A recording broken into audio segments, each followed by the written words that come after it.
kako, everyone. Welcome to the Moana Nui Podcast. We are so excited to have and present this wonderful panel tonight. We have a great group of guests with us tonight to talk about the topic of code switching and being a person of color in the corporate world. Tonight, we are joined by our wonderful guest moderator, Bar Fox. And I'm always, as always, joined by my wonderful co-host, Dana. Hello, everyone.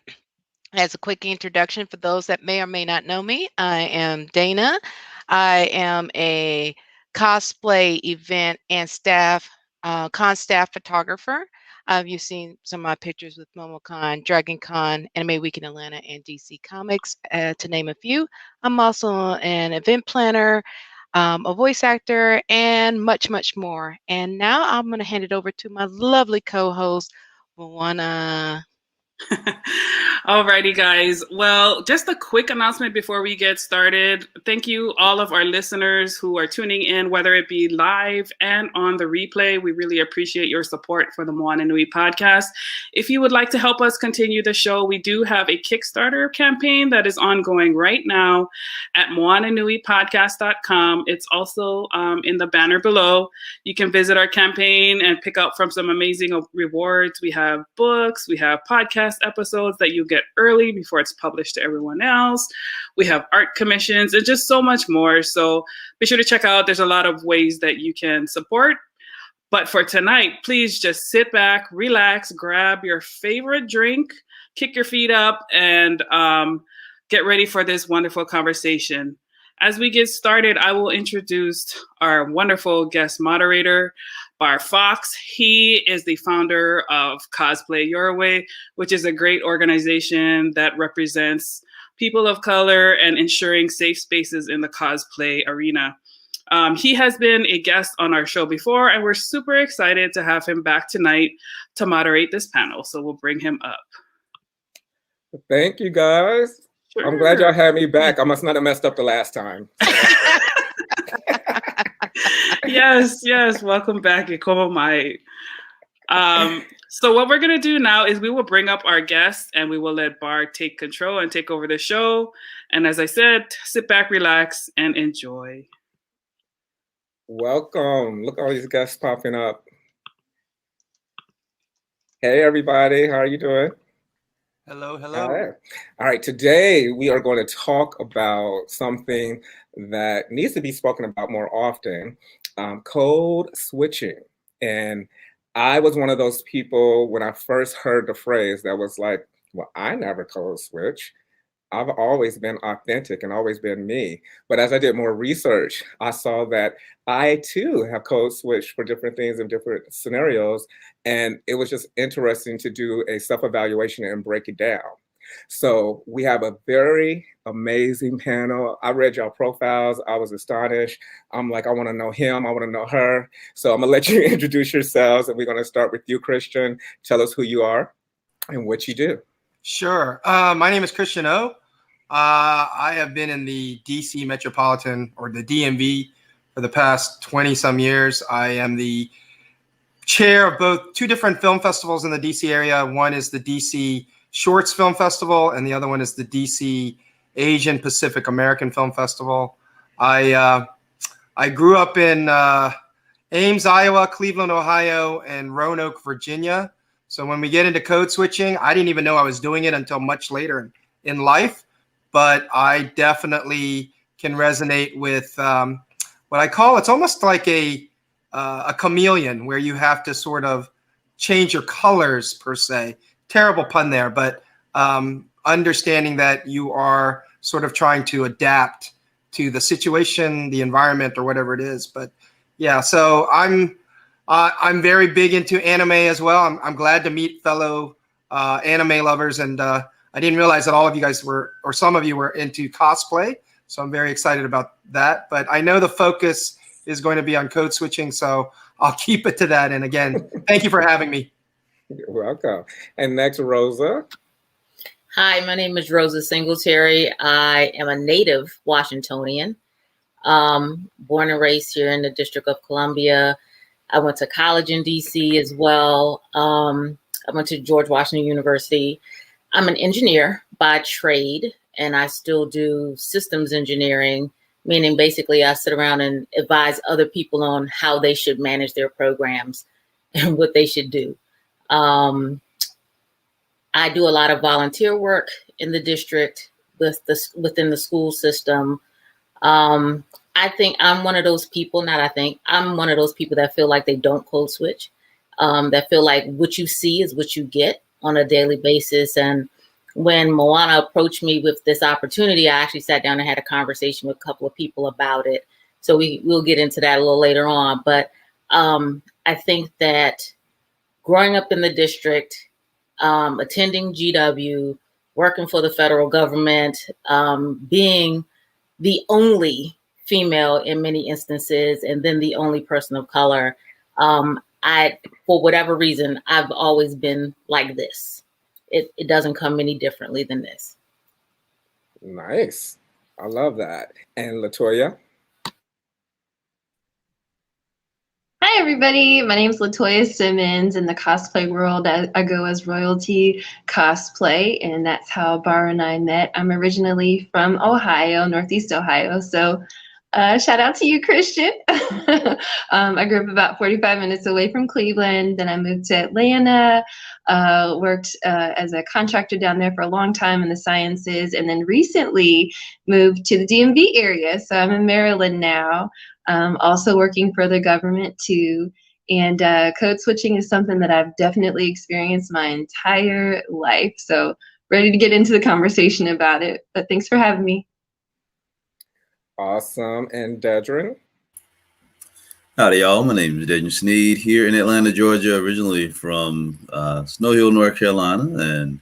And for me, I've been an economist by trade for some time, worked for the American Chamber of Commerce and Major League Baseball in Beijing. And right now I work as Director of Partnerships for Skillshop Media here in Atlanta, focusing on brands and esports. And definitely interested in this conversation as a devout Southerner, that the idea of code switching and making yourself more available or more accessible to folks, particularly across color lines, is something that, as I've grown up, obviously figured that's kind of been ingrained and instilled in me. So I'm absolutely thrilled to be on this panel and look forward to a great discussion as such. All right, thank you. And Visha?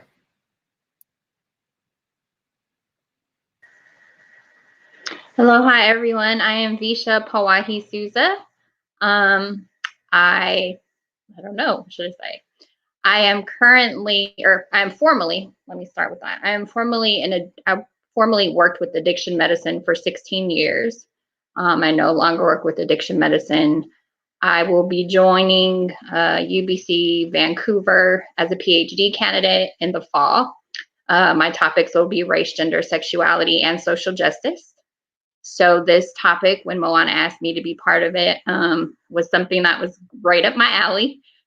I have lived in Kentucky majority of my life, so I probably sound super country. However, I am Kanaka Maole, which is Native Hawaiian and Portuguese. I'm originally from Kailua, Hawaii, and very, very proud to be Kanaka. Thanks for having me. Yes, I applaud you all. All right, we're about to get into this. So code switching is changing up social behaviors, language, and appearance to assimilate to the norms at large. So let's just jump right into it. Why do you think we code switch? Is it by choice, force, or survival? So let's start with you, LaToya. Chime in. What do you think code switching is for you or for other people around you? What is it about? Or why? For me, code switching has to do with all three things that you just mentioned. Survival, it is partly fitting in some cases it's a choice, and in some cases if you want to move ahead in certain arenas or you want to be accepted in certain groups, it's really not an option. It's sort of the norm or sort of the unspoken mandatory rule. But for code switching for me is in some cases like sounding one way in one situation, whether it's around the people that you're comfortable with with like family or friends. And then also in another situation, such as a work environment or a professional environment, sounding or speaking or behaving, even body language wise, another way in order to be accepted and in order to try to move forward, whether it's conversations forward or your career forward. Okay. That's what it is to me, at least. That's what it is to you. Okay, so Rosa, Yeah. I love that you said you just don't code switch, but do you see it? Do you notice it when you are around people? Are you like, oh God, here comes somebody just switching up who they are? You don't even notice it? When other people do it? Yes, when other people do it. I think because a lot of my interactions with people are very compartmented in their space. So there are people at work, there are people in social environments, and they don't necessarily mix. So what I see so let's say at work, because I have social interactions with people that I work with, right? So that is part of my normal daily rhythm that helps me in my place and with a level of authenticity. And I think the honesty that comes with it gets people a little more comfortable with who I am. So I from time to time see them do it. Yeah. I'll see where folks are just not like, we just had a conversation. Like, where's this voice coming from?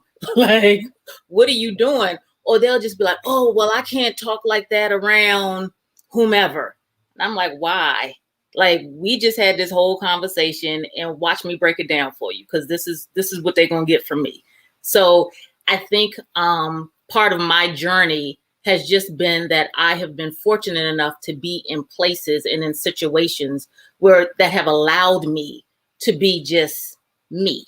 Mm-hmm. And, you know, when I meet people in social settings, I'm always like this, like how I'm talking to you all, how I'm always like this. So whether I'm always on or what it is, but it's not an exhausting thing.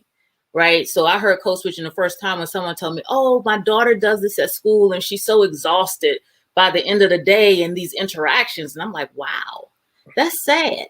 Like, what is really going on that she feels like she can't be who she really is? Like, you have to put all of this energy into being somebody that you're not.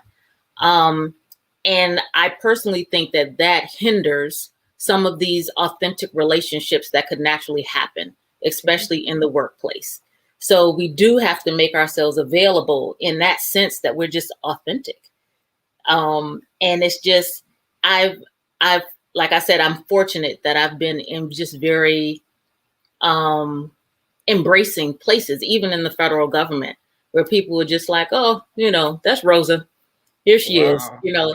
And when people first meet me, they'll just be like, oh, here's trouble. And I was like, wait, y'all just met me. Like, I'm confused. How did I get to be trouble all like that? But it's just this air and this persona that I can't describe. It just comes with who I am. So that's, yeah.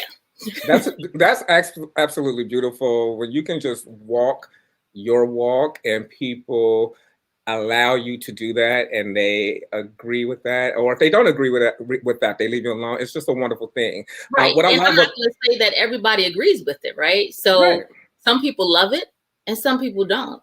So it's just a matter of how you operate in that space with the people that don't. And a lot of times it's because they feel a kind of way about me. Mm-hmm. So what I love about this panel is that we have some people that are really in corporate, and when we have a lot of creatives, and a lot of times, because I work in a creative field as well, so we kind of have a little leniency sometimes, but we also end up code switching or changing ourselves up as we rise higher in our careers or have to meet with executives depending on what we're doing. So Christian, my question for you is, do you or have you code switched, and when did you recognize that you were, and what situations caused you to code switch? That's a great question, but let me piggyback off of something that Rosa said, because first of all, I commend her and I'm jealous that she's been able to be her natural self. But here's the problem, and here's the issue. What is your natural self if it's a product of your environment? So let me give you a little bit of insight within my upbringing. My father brought us to Ames, Iowa. He did not speak any English. and he was the only Asian at a doctoral program at Iowa State University. So the only Asian in an all-white university, and let's face it, even they were trying to bring international students because they wanted the money, but more importantly, they're like, oh, we need to be diverse. So the first Asian student that they bring for their doctoral program is from South Korea. So my father got ridiculed. He got picked on by not just you would think graduate students would be a bit more, I would say, elevated, but they're not, because they see racial differences. And so he had a lot of bad experiences there. And so he, in turn, told me growing up, okay, Christian, you are not going to speak Korean in the house. You're going to learn perfect English, because I don't want anyone ever to make fun of your accent. That was the code that he sort of forced on me. And that's not because I'm Asian, obviously, but that's not my code, right? My real code would be to be Asian. But he's like, no, I don't want you to, I want you to talk with a perfect accent. I never want anyone to make fun of you. So we didn't make a better environment. We moved from Ames, Iowa to Cleveland, Ohio. And again, I was the only Asian kid in a class of 500 students. And then from there, and let's face it, predominantly African-American class, right? Very few whites. It was all black. Then I moved to Roanoke, Virginia. And that was when my formative years, my junior school and high school. And I had no Asian friends. It was either black kids on one side of the cafeteria, white kids on the other side of the cafeteria. And I had friends that were both. So my friend D Houston, I still remember his name, and Duke Smith, a white guy, they never wanted to sit together. So when I came into lunch, it's like Duke would raise his hand, like, come over here. D would be like, come over here. I was like, which way do I go today? And so my code was never unique. I had to either adapt to one side or the other. And I think, to answer your question, because I wanted to give you the background, but I've been in, not just in the nonprofit sector, that's my Superman, but my Clark Kent, I've been in the government for 15 years at the State Department. And then I got into IT. I worked for a cloud company. And again, depending upon which groups in the government, the State Department, again, it was predominantly white. There were pockets of diversity. And because I had been raised both in a black environment and a white environment, I didn't know I was doing it, instinctively, but I was. And it was like, it became so comfortable for me to code switch. It just felt natural, because if I was with black employees, and I hate to use the term, but I would act more black. If I was with white employees, I would, change my cadence, my words to fit that, because it's how they perceive you, right? Because I'm Asian and there were no other Asians to hang out with. They perceive you one way or the other. And then when I got into, currently I'm a principal technical trainer, and I train people every day on IT stuff. But my company, as much as they say they are diverse and all this, there are very few Asians in that company.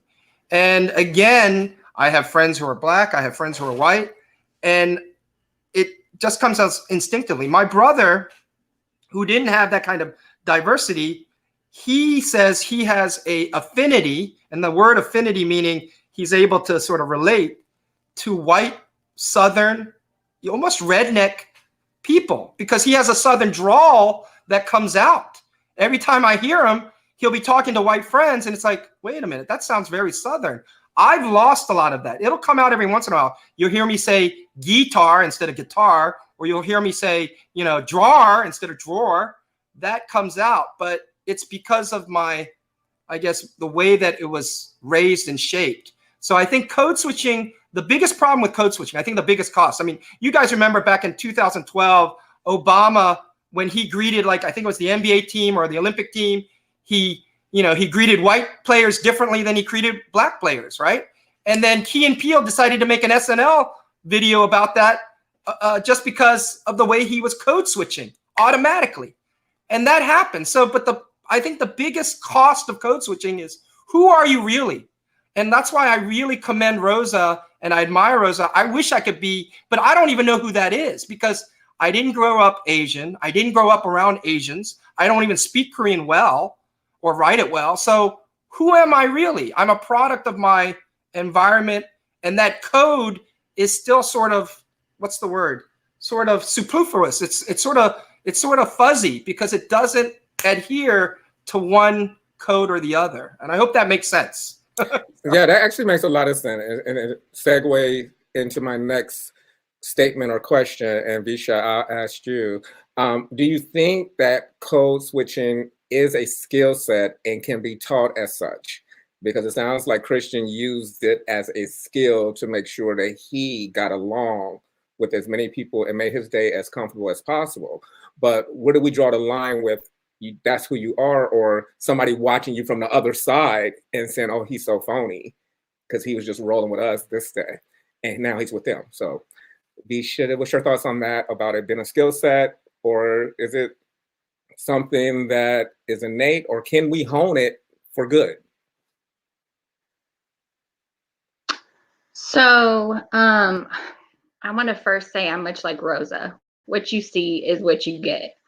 And so many people who know that, or who know me, they know that, you know, I'm not going to code switch for you. I'm not going to talk proper for you. I'm not going to be hood for you. I am who I am. And so how it comes out of my mouth is how it comes out of my mouth. However you take it is however you take it. Do I feel like that's code switching? Absolutely not. I feel like I'm just saying what I need to say and it's coming out the way it needs to come out. Do I feel like it's a skill set? I have an interesting perspective on code switching. So for me, growing up in the Midwest, everything has been on binary terms.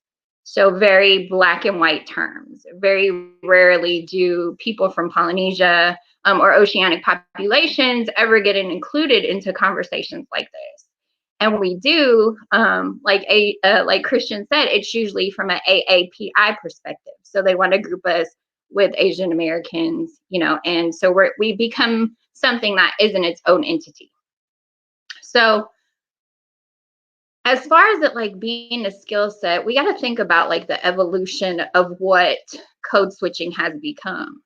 The dictionary describes that as something that's linguistic, right? So that provokes an issue right there, because when you think about linguistics, you have accents, you have slang languages, you have Creole languages, and all of those kind of things. So you can't possibly be code switching if you're being your authentic self. So like for me, when I go home and I speak Pidgin English, which is the Creole version of Hawaiian, it's a slang.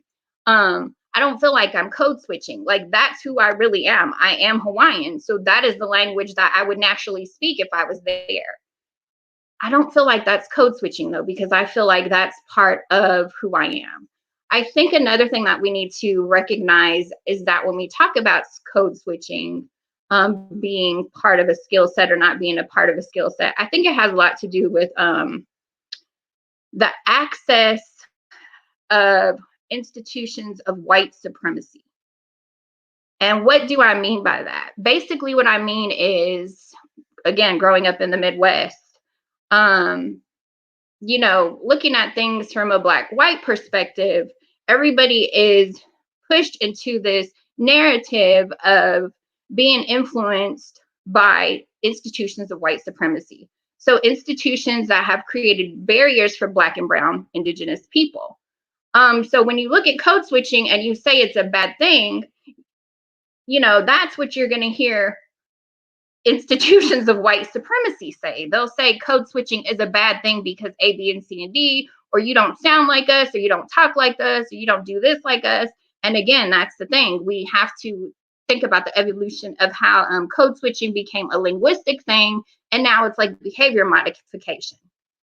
So like Christian was saying, President Obama, he interacted with the Black players differently than he interacted with the white players. That was behavior modification. So if we're going to just talk about the linguistics of it, I struggle with what exactly code switching could be, because we've been taught by institutions of white supremacy that it's bad if we don't sound white, if that makes sense. So is it a skill set? I can't really say yes or no because I don't look at it from that perspective. I look at it from a perspective that's from the outside looking in on a narrative that has been pushed that I'm not a part of, if that makes sense. Okay. No, that makes sense. Go ahead. I have to jump in there for 1 second because for me, or not just for me, but other people that I've met that have to sort of walk that line or the fence between whether it be black and white, between being indigenous or even sexual orientation or anything, there is definitely language and there's definitely behavior but there's also culture. And I think culture, because I don't fit in with Koreans that I meet. Like I went to George Washington and I also went to George Mason. I've been to every school named George, by the way. Georgetown, George Washington, except for Georgia, which I want to go eventually someday. But my point is, I don't fit in with Koreans because they don't see me, whether it be behavior or language, as a part of their tribe, for lack of a better word. And then the other thing is, I feel like, I didn't know I was doing code switching until I heard the term in 2012. And I was like, wow, am I really doing this? And then it goes back to, how do I define myself? Again, I had so much identity issues growing up because I hated being Korean. Like my mom would pack kimchi and I would go to school with kimchi and the kids be like, what the F is that? What are you eating? And I was just like, okay, I hate kimchi. So that made me hate kimchi when I was a kid. Obviously now, as I've grown up, I love kimchi. I love Korean food, but it changes your mentality. So that code is hard to define when you're younger because you want to fit in. You want to make friends. You don't want to be bullied. But then when you get into corporate world, and here's a perfect example. The Asian way of doing things when you have a problem is to attack the problem. I've seen it with, because I worked over in Korea for a little bit, and they don't give out participation trophies. That's a very white thing to do. That happened in the 90s. It's like, oh, good job, you participate. And they still do that in corporate culture where if there's let's say you delivered, and I don't want to make any specifics, but let's say you delivered a product or a class and it was terrible, right? It was so terrible. And yet everybody pats themselves on the back. I saw that in the government world. I saw that in the IT world. And yet I'm like, why did we lose 50% of our audience on day 2 of the training? How come they didn't come back? And, me being politically correct and diplomatic, I would say, oh, they would ask me my opinion because that's what they do. And they go around patting each other on the back. And this is all white people. And I go, I think this was a discombobulated and very uncoordinated effort. Guess what? Later that week, I get a call from my boss, and who's white, and he goes, Christian, someone made a complaint about you for being disrespectful. And I'm like, disrespectful? For what? I didn't say anybody's name. I didn't even address the elephant in the room, which was the fact that we lost 50% of our audience. I just said the class was discombobulated and uncoordinated. But someone took offense to that. Someone said that is not the culture or the way that we behave, and it's all predominantly white. So I, as an Asian person thinking, oh, we need to address the problem, fix it, make it better, that's not what they want. So it really is. So what I'm saying is both Rosa and bottom line, there is definitely behavioral modification that happens more so than language. Sorry, I had to, put my 2 cents in. That's all right. Okay, Deidre, I have a question for you. Oh, go ahead. Somebody was about to say something. Go ahead, Bisha. Yeah, sorry. I was just going to say, but that goes back to my point of saying that it depends on how much access you have to institutions of white supremacy. You know what I mean? So, like, a lot of it is learned behavior. A lot of it is how you learn language. A lot of it is what you're being told and all of that. And that all comes from institutions, whether it be actual institutions or just societal norms that are understood, that are perpetuating whiteness, basically. So pretty much almost everything that you said was connected to that, institutions of white supremacy. Yeah. And I'm gonna just have to jump in on that. Like, okay. I'm the one in the room that will say what everybody else is thinking, and nobody wants to be the first person to say it. So I will give that not so popular feedback, and folks wait for it. They be like, okay, we know Rosa gonna speak up and say something. So we all know it wasn't good, but nobody wants to say that. Like, it's like they're afraid of whomever, these repercussions, but for whatever reason, I wouldn't have gotten a call from the boss. Like, they wasn't gonna say nothing to me. So it's just, in the environments that I've been in, it's just been wonderful, apparently, from my career perspective. Again, and I'm so glad for that. But in other parts of corporate America, that's not always the case. You're seen as a troublemaker, because I got an email from my boss's boss saying, Christian, that kind of behavior is dismissible. And I'm like, what behavior? What did I do that was so, horrendous to warrant that?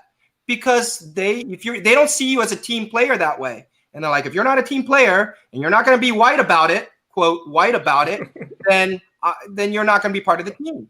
So I'm just saying that's why I was answering Bar's question. It happens in corporate America all the time. Yeah, I was going to say, Rosa, I'm on your team. I'm that person in the room that says stuff and everybody wait for Bar to say it. What happens with me usually, though, because I'm considered an influencer at work, those first year, 2 years, they love it. But when I go against what they like or what they want, then I get titled a problem. I'm pushing people. I'm demotivated. So it just switches on me. And it's been like that. And I've been looking at myself trying to figure out what I need to do, because as I realized in the beginning of my career, I did code switch for some things. I didn't code switch my personality and my culture. So I still ended up being a target. But I want to ask you, Dedrin, I'm getting your name right, Dedrin. I want to ask you, because somebody asked the question, when you found out you did code switch, or you recognized that you were practicing code switching, did you stop or did you continue to do it because it was working for you? That's a good question. I want to just preface that by saying, for me, I felt like the opportunity to code switch was never an inherent choice that I could make. I felt like the culture and the places that I wanted to go or have access had already predetermined what I was before I tried to code switch or not.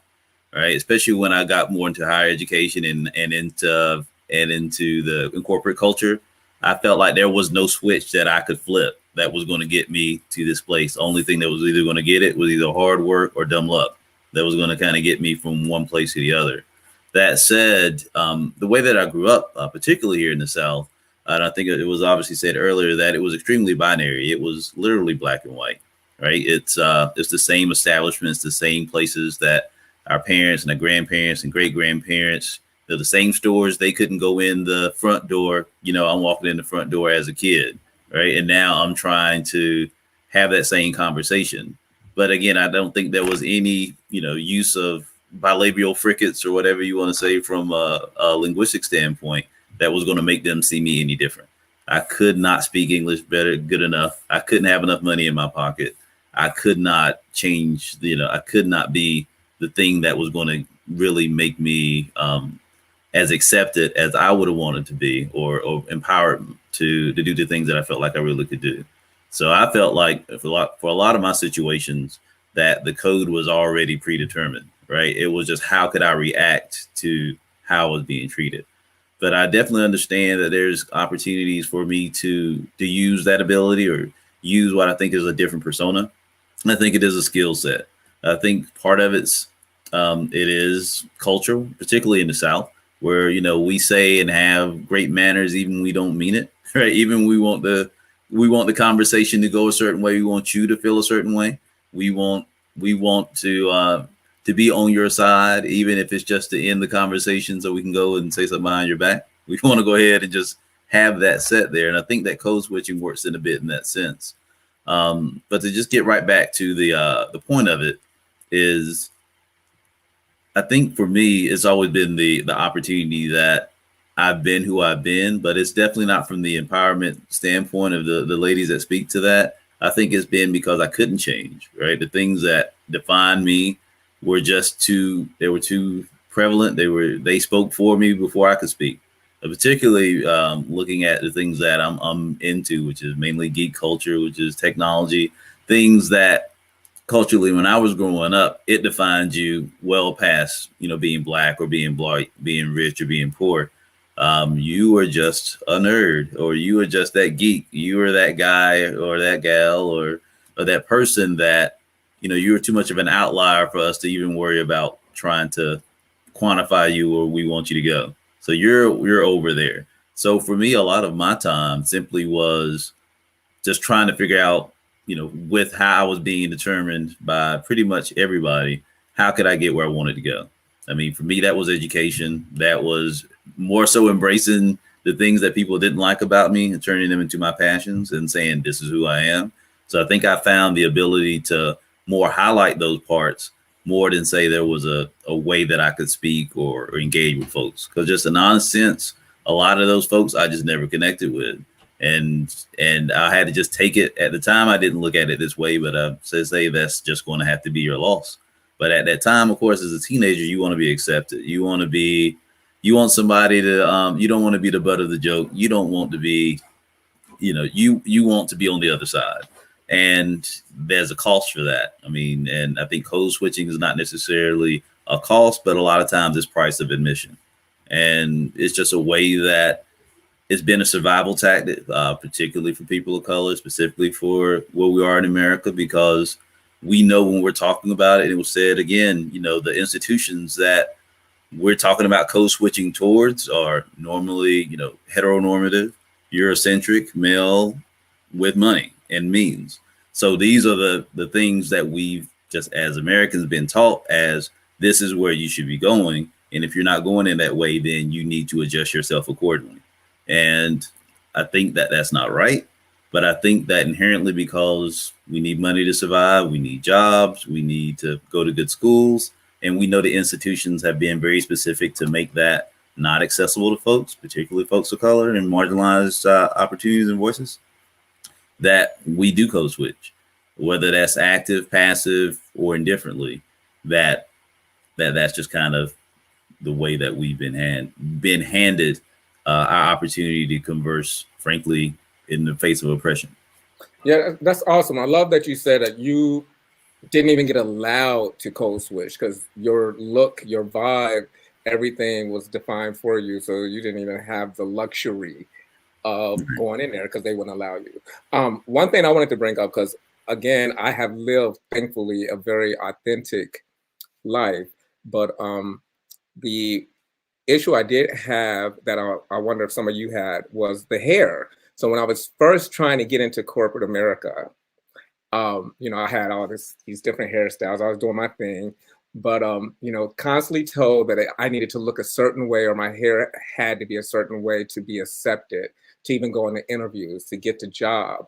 And I've had friends that continually tell me these stories. Like I had a friend who literally had cornrows, but went to get a job at a Jiffy Lube or something like that, and was told that his hair was unprofessional with Jiffy Lube. So I was like, wow, the things we have to do. So have any of you encountered that? I know Latoya has, so you can go ahead and speak to her. I definitely have.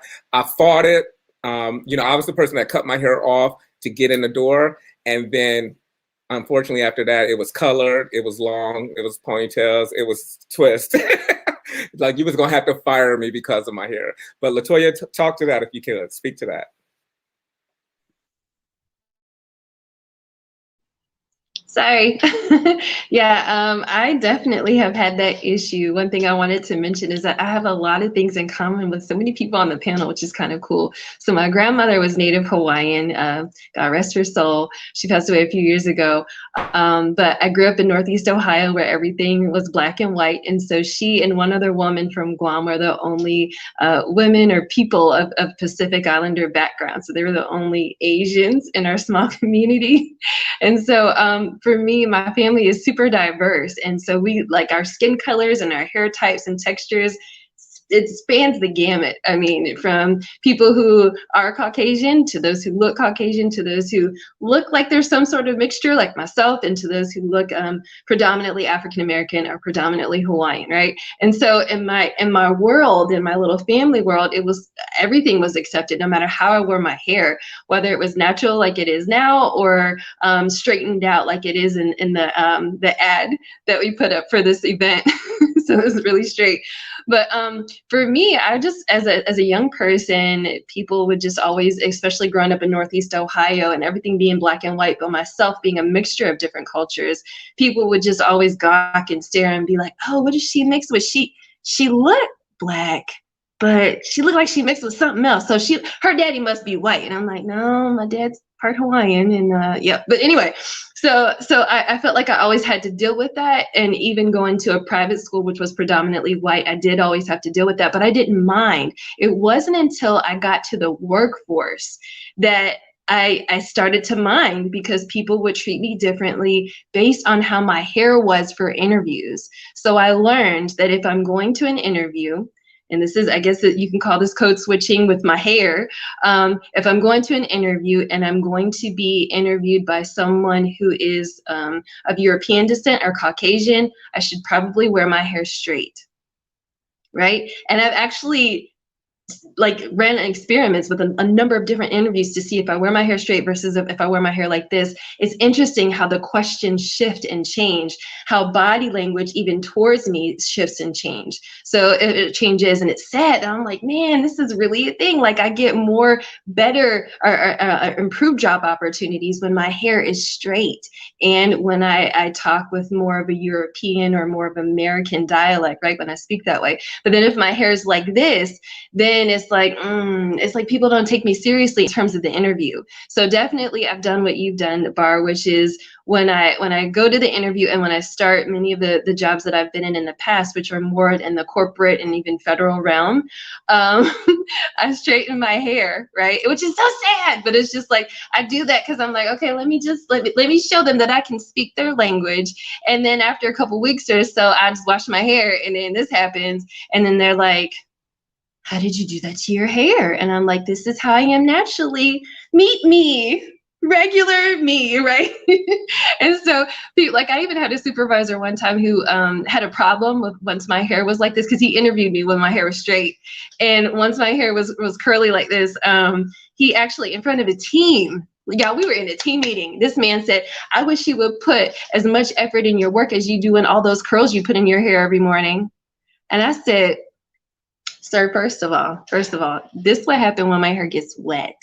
Okay, that's what happens. It's just water and some gel. Okay, now the color, obviously that's different, but the texture, this is my hair. He felt so stupid because he literally thought I got up every morning and put every curl in my hair. And then to follow up, I asked him, I was like, sir, with all due respect, can you provide me with some concrete examples of where I don't take my work as seriously as my hair? I'm just interested to hear. Face got all red, y'all. But yes, so I definitely typically do that. And if I don't straighten my hair, I'll wear it back. If it's still curly like this, I'll wear it back in a tight bun so they can't really tell. Because sometimes women don't like the length of my hair. I find that to be a thing too, or how it looks or whatever. So yeah, anyway, that's my answer. Yeah. So how did you address this blatant bias in the workplace when your manager or whomever called you out in a meeting? What did you do? Oh, that's I basically what I just shared with you all. That's exactly how the conversation went. So I addressed it head on. Yes, but okay. But speaking the language, my advice would have also been to go to HR. Okay, so this is the thing. In certain situations, though, HR is not helpful. In that particular situation, I was a contractor in a federal environment. And as a contractor, some people may or may not know, as a contractor, we don't have the same protection as a federal employee would be for HR. Now that I am a federal employee, I feel more comfortable going to HR, but I've definitely gotten blackballed and had some issues for doing the same thing that you're welcome for doing as a contractor, right? For speaking my mind, for standing up for myself, as Christian had mentioned. Some of those same things are viewed as aggressive and negative, and me not being a team player. So as a contractor, I had to navigate very carefully based on some of the things that happened to me, especially with comments regarding my hair. Any kind of, oh, sorry, did I freeze? You did. And it was getting sorry. good. It was getting good too. I was all into it. Sorry. But yeah, so I had to. I am very interested in maybe, you know, when we're done, just to understand which federal places you have worked at in the past, because I've been a federal staffer and a contractor. So I know that my customer now, they have the same protections for contractors as they do for their staff officers. So, you know, the whole premise that, you know, folks can be treated one way or the other because they're staff or they're contractor, where I work at least, does not sit. Like this, where I worked at, that was not a thing. And you have to understand too that that you don't understand, but I want the audience to understand too, that every federal agency is not centered in the DMV area where there's a certain culture here, right? There are federal agencies outside, and they develop their outside of this geographic region. They develop their own cultures internally, and so what goes at your agency may not necessarily be true at another, right? So we could talk about that offline to more specifics and details. But yes, I did not feel safe as a federal contractor to be able to defend myself in that moment because of trouble I had gotten into. Because my experience has been right here in the Washington metropolitan area. That I have been very fortunate. And you have been blessed, because that has not been my experience. So I haven't worked anywhere else. I haven't lived anywhere else. Also, I do want to say, in terms of the people, in terms of the young lady who mentioned that she lives in Kentucky, I actually had the pleasure of living in Kentucky for 8 months and working there also as a contractor. And so even there, even in that environment, in order for me to be in a leadership role that I was placed in by the governor, I did feel the need to code switch, just to be able to show people I can speak your language. Yes, we can work together to solve outbreaks, for example. So I think Christian has had his hand up for a minute. I just wanted to add, I've worked both in DC at the Department of State main building, and then I've worked in Roslyn, Virginia, and I also worked in Goldbug, Kentucky, if you know where that is. It's right near the home of Kentucky Fried Chicken. I've worked there, and you're right. I had to switch. And it was inherent, meaning of like, I didn't think about switching. It did it naturally. And the other thing is, being in the State Department for 15 years as a contractor, when your branch chief will protect you and defend you to a point, but then when he starts getting ready to retire, his powers tend to dwindle and you don't get that protection anymore. So I ended up getting our contract, unfortunately, bellied up after 15 years. And so I was out of a job and I was miserable for a year because I had a specialized skill set specific for the State Department. Now, state governments, I've worked with them before. That's a little different. County governments, local city governments, all different. But yeah, no government agency is the same way. And so, Rosa, again, I envy you and I applaud you. I do. So.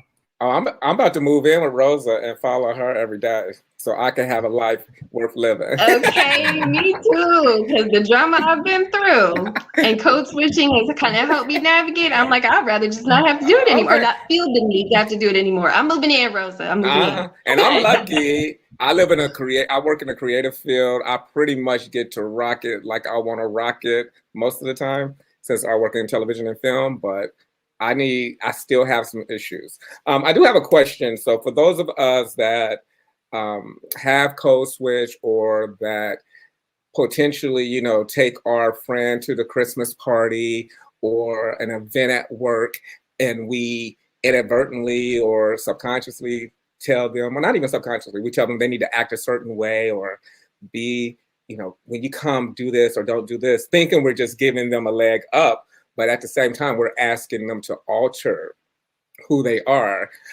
Has code switching affected anyone in your immediate circle, like your friends and your family, and caused somebody to want to distance themselves from you because they're like, you're not the same when you're with me, when you are with these people or this job?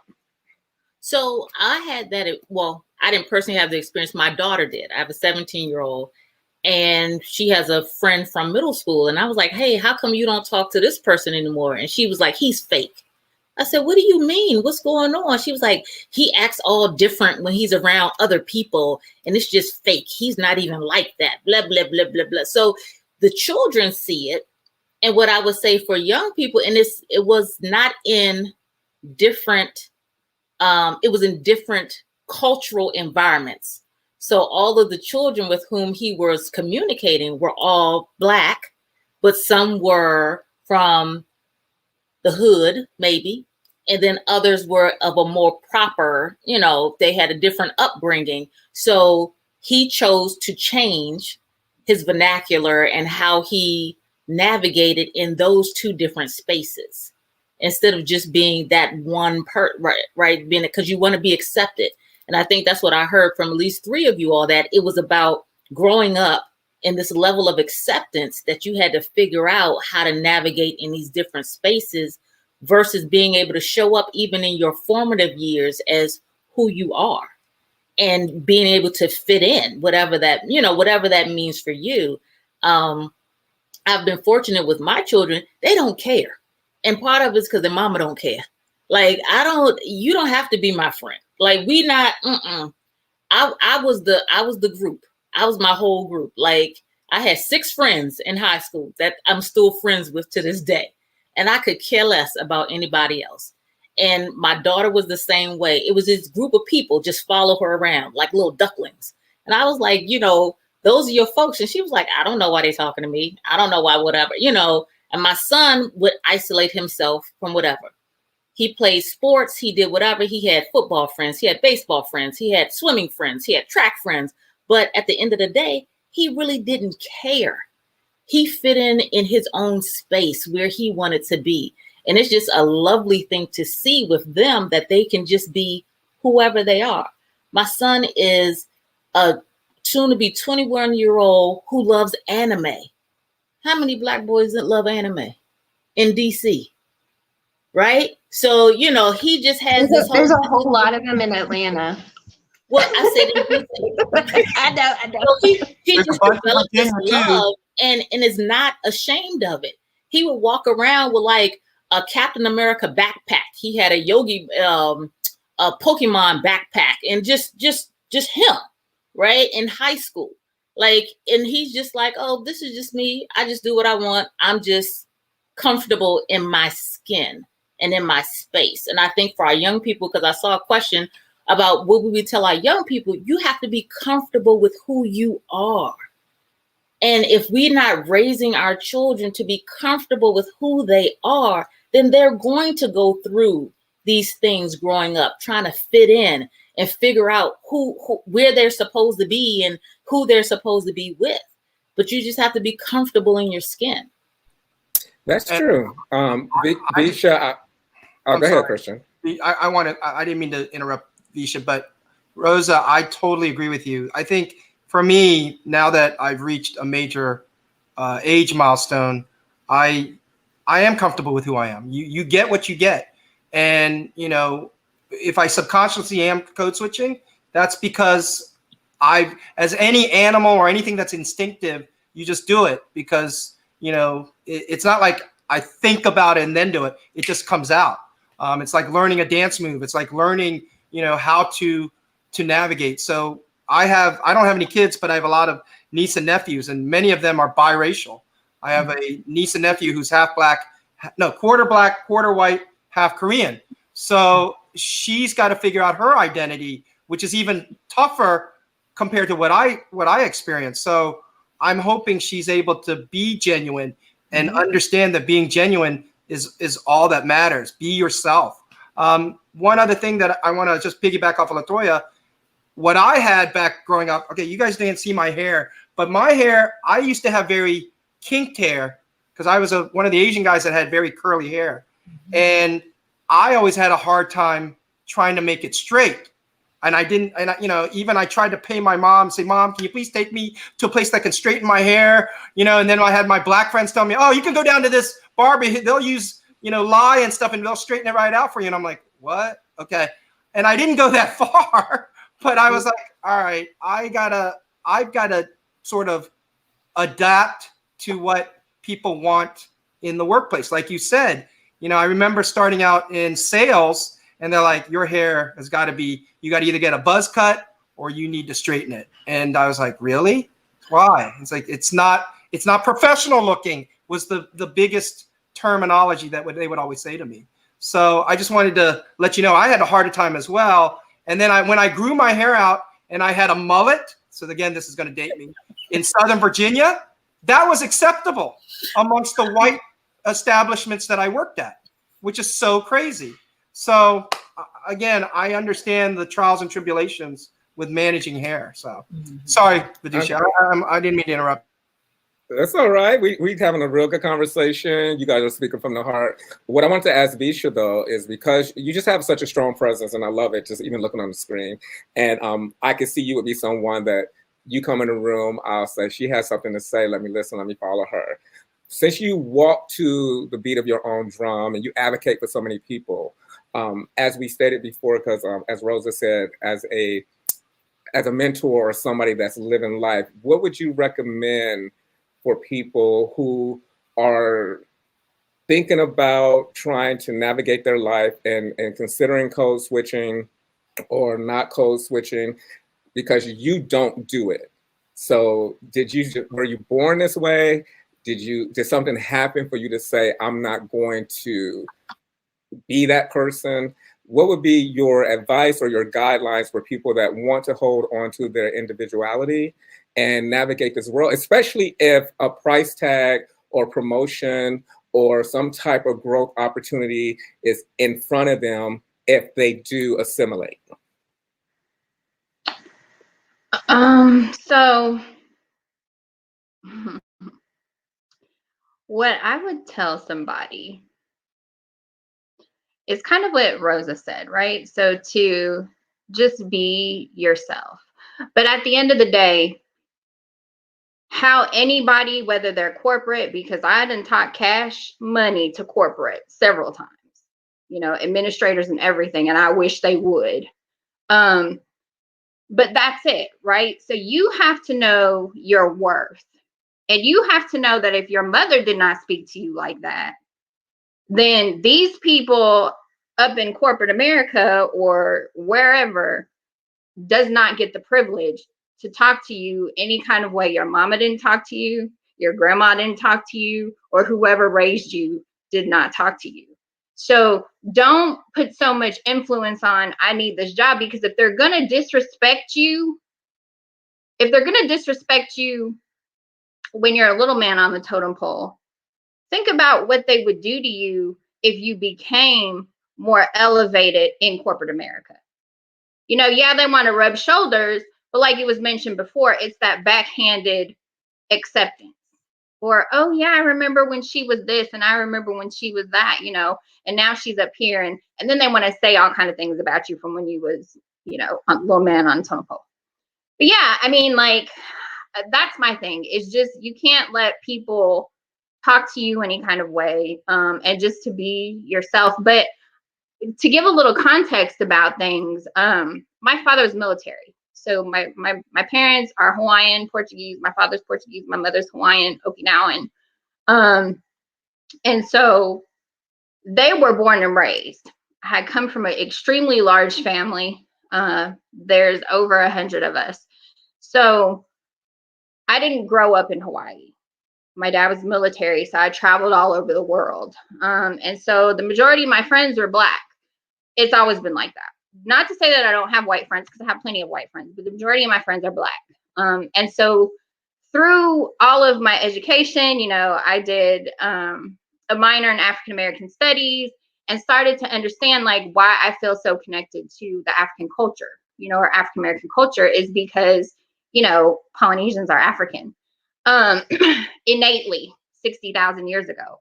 And so that's when my understanding became like, oh, okay, not only that, but I was also raised by, so I've been here in Kentucky with my father, my biological mother's back home. But I was pretty much raised by my father and 2 Black women who took me in as their own. And they taught me, I wish you would. That's what I was taught. And so ever since then, I've just always had that, that persona that's like, okay, let me hear what you have to say. But as soon as you get real disrespectful, I got something for you. And I'm going to say it so eloquently that you're going to be like, wow, I didn't even know that could come out of your mouth like that.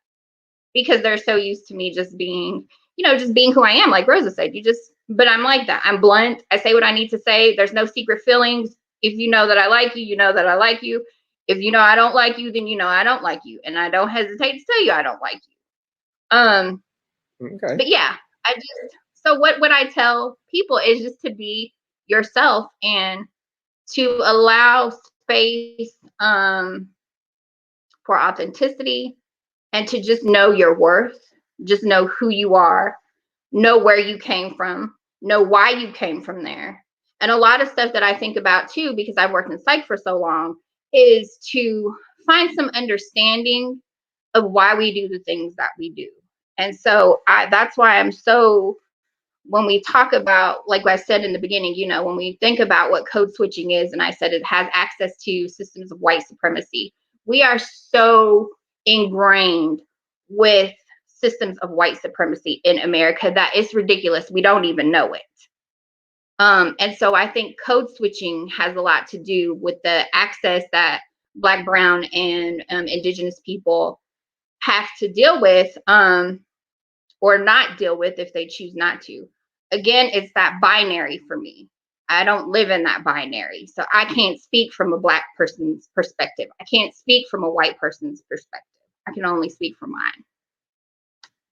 Understood. So that takes me to Dedrin, because, which I love that you said you didn't get a chance to even hide, you didn't get a chance to really do the code switching. So from the standpoint of an unapologetically Black man walking in a room and you have to be who you are because we've already placed thoughts and expectations on you, what would your advice be to someone hoping to maintain their individuality? And at the same time, as I asked Bisha, if something's ahead of you, like a promotion, or you can get this job if you start speaking like this, or you can get this position if you cut your hair, what is your advice to someone who is contemplating those moves to get ahead? That's a great question. I think it goes to just something else that Visha said, of knowing your worth, but not only the worth of yourself, but the worth of the people who work around you, who will come behind you, and what you can gain, or what's the elevation to where you're trying to get. I think of someone of, say, Obama, right? So I heard a lot about him code switching, and the idea of where he had to get to the presidency. I'm sure, at some point in some time that he had to have some type of moment of truth like this. But I think also, just for someone like myself, I think that it's a sense of, if I've got to do this to work with you, to be with you, then you're not deserving of my time and talent. And it's something that we have to have some type of accord. We have to have some type of conversation, or I have to find something else to do. And I've been there. I mean, in my corporate life, that there was to a point, you get to a point of stratification where, especially as just frankly speaking, as a Black man, or as any person that is trying to work in corporate America, you're probably going to be one of, right? You're going to find yourself that you're the one. And a lot of times you're reminded that you're the one, no matter how much, no matter if it says vice president, if it says president, it says COO, you're going to be reminded that you're the one. And whenever it's any type of initiative, any type of program, any type of process, they point at you and say, see, there's our one. And I've had mentors that have made that choice and have told me that's what it is, right? There's a cost to get to this other side. Then it's something that whether or not you can sleep with that at night, some people can sleep with a pile of money and some success and some nice cars, and that's what they want. but some people need a good night's sleep, and I need a good night's sleep. And my thing is, again, all corporate structures not like that, but it's the idea that a majority of it is. And for you to give of yourself, you should be giving value through your authenticity into who you are from your culture and your perspective. That should be seen as an asset, not as a liability. So if you're going to a place that you're going to put your time, especially from a corporate standpoint, because that's the whole benefit of a corporate opportunity, right? Is you're trading your time for a fixed item at the end of that time. You put in 30 years for that gold watch, right? That's how I was born, and that's how I was raised to that. But when I seen all these people do all these things, they still don't get their gold watch, right? They'll 28 years in, they'll cut you right on off, and you'll be gone. You'll get your part, and you have to ask yourself, was it worth it? And I feel like that's the part I see a lot of empowerment, particularly in younger people now, that already come up and, come to corporate with this understanding and this interpretation of this is who I am. And I think that corporate America is realizing to retain talent, to grow and develop, and at the end of the day, make money, that they have to break down this idea of that we have to have something be corporate, right? I remember these same things about doctors that had tattoos, right? It seemed like that was something when I was vaguely contemplating medical school, and there was no way I was going to do it. But the idea of people saying like they had to cover their sleeves and things to go to class, and this idea of like that doesn't in no way, shape, or form affect your ability to to perform. Like if you were on your deathbed, you wouldn't say, give me the doctor with no tattoos, right? You say, give me the best doctor, right? You wouldn't ask these other points, these other questions. But we see in a corporate standpoint, it's just so ingrained and so ingratiated that there's this standard. There's this unwritten contract or agreement that if you talk to me this way, you act this way, you dress this way, then you're going to get something for it. And it's just a ruse at the end of the day. We all know it is, but it's the idea that we want to know what's behind door number 2. And it's the idea of watch the valuation of turning that doorknob. And for me, as best as I can. And again, for my thing is if it's good for me, it's got to be great for somebody else. And if it's not great for me and my people and the folks that I want to represent, then it's just a no thank you.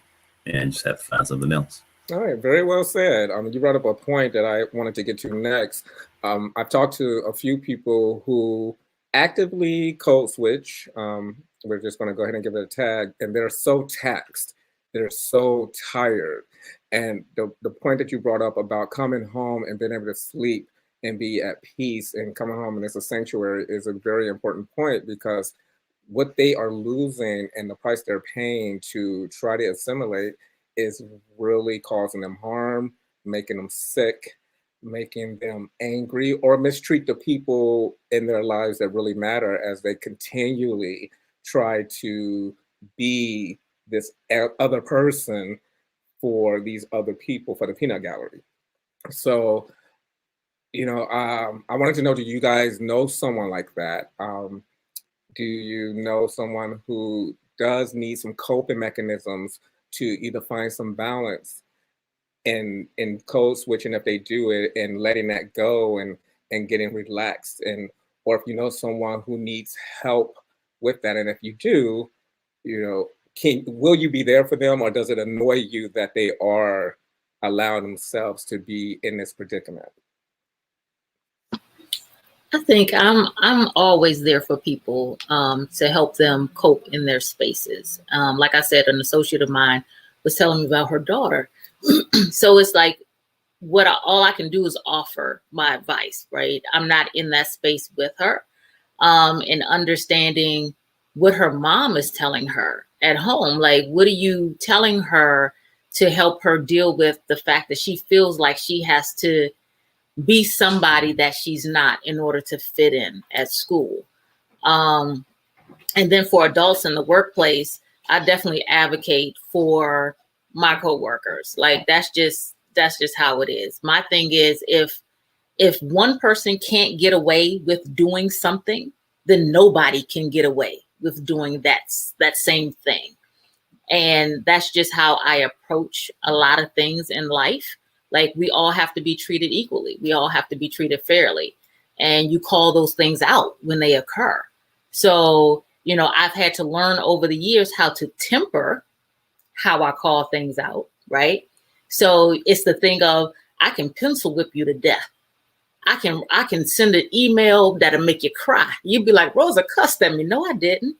Didn't even raise my voice. But it's the way that you get your point across that people understand you're not to be played with. You're not going to play with me. You're not going to play with people on my team. This is what we're not going to accept or deal with. So with people have to be open to wanting to do something different. And it's all about people feeling comfortable and not afraid that if they speak up, that some sort of retaliation is going to happen. Because whether it happens to us in the workplace when we deal in black and white, it happens any place when you're dealing with any people at all, right? So folks do it to each other within their own cultures. They do it across color lines. So, you know, I think the whole thing with code switching is not authentic to black and white and brown and all. It's just authentic to people trying to survive in the different spaces that they're put in. So I am definitely open and available to help folks navigate their spaces and to be as comfortable as possible. I don't think anybody should come home at the end of the day and just be exhausted from interacting with folks unless they're just truly introverts, right? So some people that are introverts that just, it sucks their energy to deal with people, period. But to say, oh, I just couldn't be me, I'm tired of dealing with these folks, it's that, you know, you should never come home feeling like that. Awesome. Like with me, after doing this research and after really diving down into what code switching is and the many embodiments of code switching, I'm going to be a little bit more sensitive and not as knee-jerk going forward. Because some people I would be at work like, you know, F what they talking about. They fake as hell. You know, I ain't thinking about them. They just switch it up. I didn't call it code switching back then. I was just like, they just switching it up. They just kiss it. So, but now, you know, I understand it's a struggle. It's a struggle for people. And Christian, I love your story because you're like, I'm Korean, but I was raised with all these other cultures and not even my own. So there's no need for me to come in and be like, oh, you know, forget Christian, he faking the funk. But I know we're wrapping up. I don't want Moana and Danny to get us. Oh, Chris, you want to say one last thing before we wrap up? One last thing. The you know, the problem, and you're in film and video industry as well. We've seen code switching thrown at us. If you want some examples, Will Smith, Prince of Bel-Air, the Huxtables, you've seen code switching. Even Asians have done that too in a lot of the television shows. I remember one movie, this is going to date me. Do you guys remember a movie called The Last Dragon with Taimak and Shonuff? Again, some people call it cultural appropriation because it was Bruce Leroy trying to be more Asian. But again, there are these lines that I think over time, because I'm a movie guy and I'm a film guy, I feel like we've been thrown code switching at us. What is acceptable? What's the other one? Family Matters. You know, is there other code switching stereotypes that we need to be or embrace? And that's what can be problematic for me when you see these things in film, video, TV, right? And then kids learn that. Sometimes kids sort of appropriate it or feel connected to that. And that's a bad message sometimes. And that can be dangerous. So again, I don't want to go into that rabbit hole about cultural appropriation, but I will say that we see code switching happening on television and movies and stuff. So I'll leave it at that. Thank you. I mean, that's a good point. But we want to let everybody know where they can find you before we wrap up, because we went a little bit over our time, but I didn't want to stop because you guys was dropping knowledge and science and I'm learning and y'all teaching and I'm feeling all good. So I had to get shut down by Moana and Dana. So we'll start with you, Visha. Where can they find you? How can they stay in contact, or how can they follow your greatness? My Twitter handle is just what my name is here without the V. So it's Powahisuza at twitter.com, I guess. And then my Facebook is a little bit more private, but you can find me at Pauahi Souza on Facebook as well. Awesome. And Dedra? Thank you for having me. Pleasure, y'all. Thank you so much. For me, you can find me just on Facebook as Dedra Sneed, and follow my work at Subsume Media at Subsume Life. And I appreciate it again. Thank y'all so much. Ooh, that voice, everybody. Follow that voice too. All right, Latoya.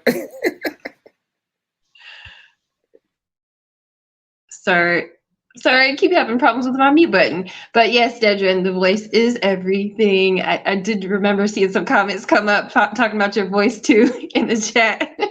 But you all, if anybody wants to follow me, you can follow me at Royalty Cosplay. That's all one word on Instagram, and that's really where I put all my cosplay and nerd stuff. So that's it. All right, awesome. And my spiritual sister, Rosa. I'm on Facebook at Rosa Ayers Singletary, though my social media is more private. I just do stuff about my kids and updates and stuff like that at this point. But if someone wants to hit me up or DM me, they can. And on Instagram, I'm at Raising Scholar Athletes. So that's me. And Moana always knows how to get in contact with me as well, if someone really wants to get in contact with me. Awesome. Christian? I am not a Snapchat or TikTok person, but I am on Twitter and Instagram. I don't know if you guys remember, we used to spell Christmas Xmas. So my Twitter and Instagram are XIAN. So Christian, get it? OH. So you can find it on Twitter and Instagram. And then obviously, if you want to find out more about my film festivals, DC Shorts, DC APA Film, you can look those up. I'm on Facebook as Christian O, spelled the way you see it here. And I also manage a lot of musical talent. What is it? A Korean American adoptee, an African American girl who sings in 3 languages, including Korean. So definitely, if you want to connect, let me know. And happy to be here. And Fox, Bart, thank you for everything that you've done today for us. So, you're welcome. It was my pleasure. Like, when I saw you guys and I read your bios, I was like, I want to hang with each person. Luckily, I know Latoya and Dedra already. They stuck with me, so I don't know if they can shake me. They never can. But I would love to meet the rest of you in person. And for me, you can find me on all social media at BarFox. That's 2 R's, 2 X's. And we are going to be out, guys. This was a wonderful conversation, and I appreciate it. And thank you. Right. Thank you. Bye. Hello.